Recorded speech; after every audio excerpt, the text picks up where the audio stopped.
नमस्कार दोस्तों, आध्यात्मिक सनातन कहानी पे आपका स्वागत है। आज हम सुनेंगे भगवान की मर्जी।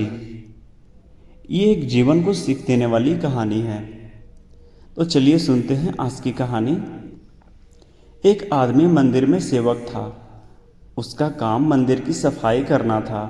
भक्तों और श्रद्धालुओं द्वारा दिए गए दान में से थोड़ा बहुत उसे मंदिर के पुजारी द्वारा दे दिया जाता। इसी से उसकी गुजर बसर चल रही थी। वह अपनी जिंदगी से बहुत परेशान और दुखी था। मंदिर में काम करते करते वह दिन भर अपनी जिंदगी को लेकर शिकायतें करता रहता।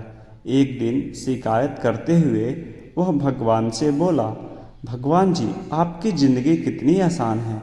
आपको बस एक जगह आराम से खड़े रहना होता है। मेरी ज़िंदगी को देखो, कितनी कठिन ज़िंदगी जी रहा हूँ मैं। दिन भर कड़ी मेहनत करता हूँ, तब कहीं 2 जून की रोटी नसीब हो पाती है। काश मेरी ज़िंदगी भी आपकी तरह होती।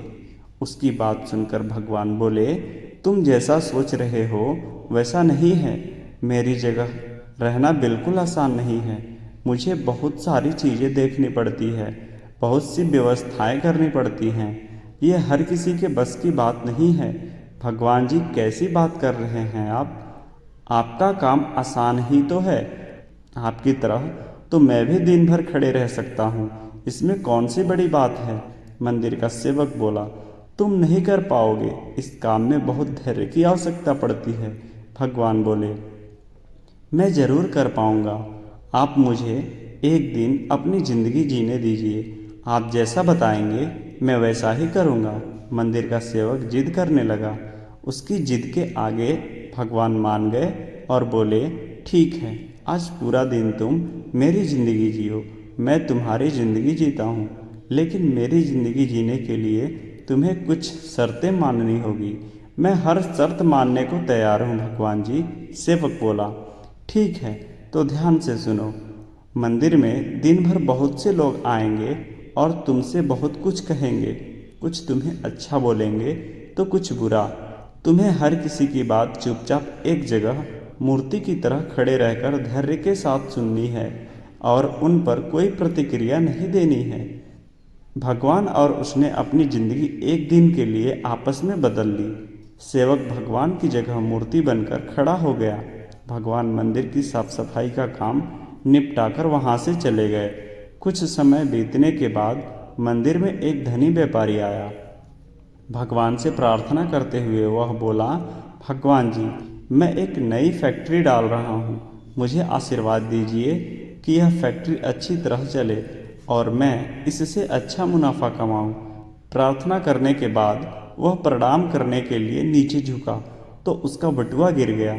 जब वह वहाँ से जाने लगा तो भगवान की जगह खड़े मंदिर के सेवक का मन हुआ कि उसे बता दें कि उसका बटुआ गिर गया है, लेकिन शर्त अनुसार उसे चुप रहना था।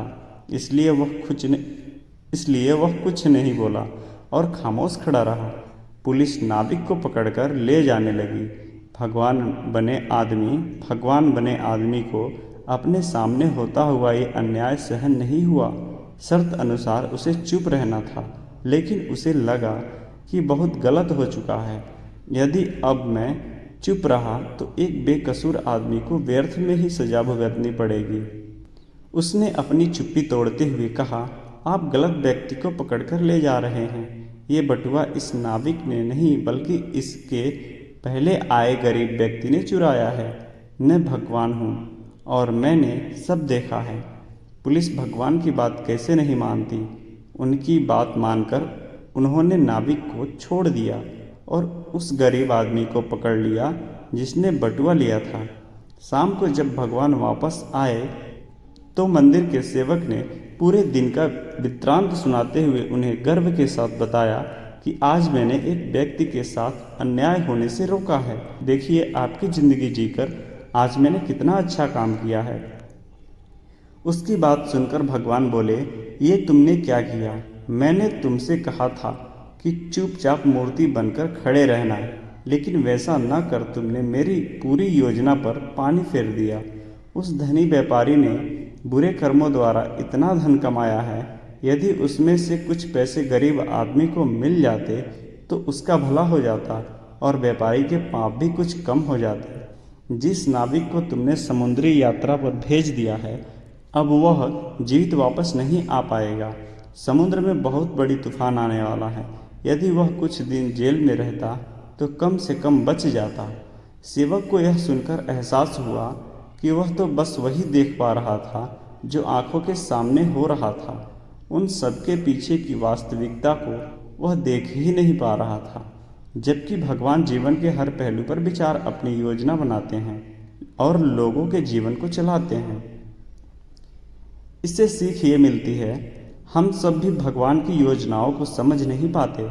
जब हमारे साथ कुछ गलत हो रहा होता है या हमारे हिसाब से कुछ नहीं हो रहा होता है तो अपना धैर्य खोकर हम भगवान को दोष देने लगते हैं। हम ये समझ नहीं पाते कि इन सब के पीछे भगवान की कोई ना कोई योजना छुपी हुई होती है।